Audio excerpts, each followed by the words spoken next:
నమస్తే అస్సలం వాలేకుం నేను మెకానిక్ జాబ్ని. సో ఫస్ట్ ఆఫ్ ఆల్ వచ్చేసి మనం లాంగ్ వీడియోస్ చాలా రోజులు చేయట్లేదు, ఎందుకంటే అంత ఖాళీ దొరకట్లేదు. సో ఫైనల్గా చెప్పి ఈ బండి హెచ్ఎఫ్ డీలక్స్ బండి అంటే దీన్ని మూల పెట్టేసి చాలా రోజులు అంటే మనలో ఒక 7,000 రూపాయలు ఇది కొనుక్కొచ్చుకున్నారు. ఇది ఒట్టుబుల్ల కాదని నాకు కింద కామెంట్ బాక్స్లో కామెంట్ చేసుకోండి. అలాగే చాలా రోజులు మూల పెట్టిన బళ్ళకి ఎలా చేయాలి, ఏం చేయాలి, ఎలా చేస్తే బండి స్టార్ట్ అయ్యింది, ఇది మీకు తెలియాలంటే మాత్రం వీడియో కంపల్సరీ కూడా లాస్ట్ చూడాలి. సో ఈ బండి చూస్తున్నారు కదండి, దీనికి వచ్చేసి ఫస్ట్ ఆఫ్ ఆల్ మనం కార్బేటర్ చెక్ చేసామండి. కార్బేటర్ అయితే ఘోరం ఉంది, లోపల మొత్తం ఎర్ర పడిపోయింది అండి. సరే కార్బేటర్ ఈ రేంజ్లో ఉందంటే మరి దీనికి వచ్చేసి మన పెట్రోల్ కార్కి ఎలా ఉంటుందని చెప్పి కింద గిన్నె అయితే పడితే చూసారంటే అసలు మామూలు లేదండి బాబు. మొత్తం డస్ట్ పట్టేసి లోపల మొత్తం మట్టేనండి, అంత గలీజ్గా ఉంది. తర్వాత మన పెట్రోల్ కార్కి ఈ విధంగా ఉంది, మరి కార్బేటర్ ఈ విధంగా ఉంది. అసలు దీని ఫిల్టర్ విషయం ఏంట్రా నాయన అని చెప్పి నేను ఫిల్టర్ దగ్గరికి వెళ్తే ఆ ఎయిర్ ఫిల్టర్ బాక్స్లో అయితే కొబ్బరికాయ టెంకలు కూడా ఉన్నాయండి. సారీ కొబ్బరికాయ కాదండి, మామిడికాయ టెంకలు. మామిడి ఎండిపోయి ఉంది మామిడికాయ టెంక అయితే. తర్వాతకి వచ్చేసి చిన్న చిన్న ఎలకలు కూడా ఉన్నాయండి, అవి మొత్తం ఎండిపోయి చచ్చిపోయి ఉన్నాయి. సో మొత్తంకి వచ్చేసి అవన్నీ మీకు చూపిద్దాం అనుకున్నా, కాకపోతే ఏంటంటే ఆ టైంలో నాకు వీడియో చేయడం అయితే కుదరలేదండి. సో మొత్తంకి వచ్చేసి దీనికి వచ్చేసి మనం మొత్తం నీట్గా కార్బేటర్ క్లీన్ చేసుకున్నాం. తర్వాతకి వచ్చేసి మన ఎయిర్ ఫిల్టర్ కొత్త చేసుకున్నాం. తర్వాతకి వచ్చేసి మన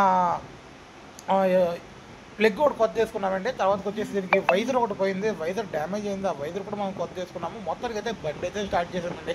ఈ బండి స్టార్ట్ చేసాకైతే నాకు కనీసం 3 గంటల టైం పట్టిందండి. ఎందుకనంటే ఈ కార్బేటర్ ఎప్పుడైనా సరే అండి, కార్బేటర్ మనం బండి మూల పడేసినప్పుడు ఆ కార్బేటర్లో ఉన్న పెట్రోల్ మొత్తం డ్రై చేసి పక్కన పెట్టామంటే మాత్రం చాలా బాగుంటుందండి. లేకపోతే అందులో ఉన్న పెట్రోల్ మొత్తం అలా అసలు ఎలా అంటే పేరుకుపోయి గడ్డ కట్టేసి జంక్ వచ్చేసి ఇక అదొక రకంగా తయారైపోద్దండి. చాలా రోజులు స్టక్ అయిపోయి అలా పెట్రోల్. సో దానివల్ల కార్బేటర్ కూడా క్లీన్ చేసుకున్నా సరే ఏమైందంటే లోపల జంక్ పట్టేసి మనం ఎన్నిసార్లు కార్బేటర్ క్లీన్ చేసుకున్నా పెట్రోల్ అనేది ఓవర్ఫ్లో అయిపోతూనే ఉంటుంది.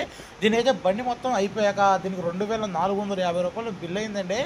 మనోడైతే 2,100 ఇచ్చేసి 350 రూపాయలు అయితే ఎక్కుట్టాడండి. మరి ఇస్తా అని చెప్పాడు, మరి అయితే మనోడైతే ఇవ్వట్లేదు. సో మొత్తానికి వచ్చేసి ఈ కష్టాన్ని గుర్తించండి. ఇలాంటి బండి కూడా మేము ఎన్నో రోజులు మూల పెట్టేసిన బండి కూడా దాన్ని తీసి దాన్ని సరిచేసి దాన్ని స్టార్ట్ చేసి దాన్ని లైన్లో పెట్టేసరికి తల ప్రాణం తోక్కొస్తుందండి. ఎంతో కష్టపడితే కానీ అవ్వదు. జనరల్గా మీరు ఎవరైనా సరే కూలి పనులకి వెళ్తే మీకు ఇచ్చే కూలి సరిగ్గా ఇవ్వకుండా తగ్గించేస్తే మీకు ఎంత బాధగా ఉంటుందో మాకు కూడా అంతే బాధగా ఉంటుందండి. సామాన్లు నీయే కదన్నా అనుకోవచ్చు మీరు, ఆ సామాన్లలో మిగలవండి. మన కస్టమర్ బయటికి వెళ్లకుండా ఆ సామాన్ కూడా మేము పెట్టుకుంటున్నామండి. సో మొత్తం వచ్చి మా కష్టాన్ని గుర్తించండి. వీడియో నచ్చితే లైక్ చేయండి, షేర్ చేయండి.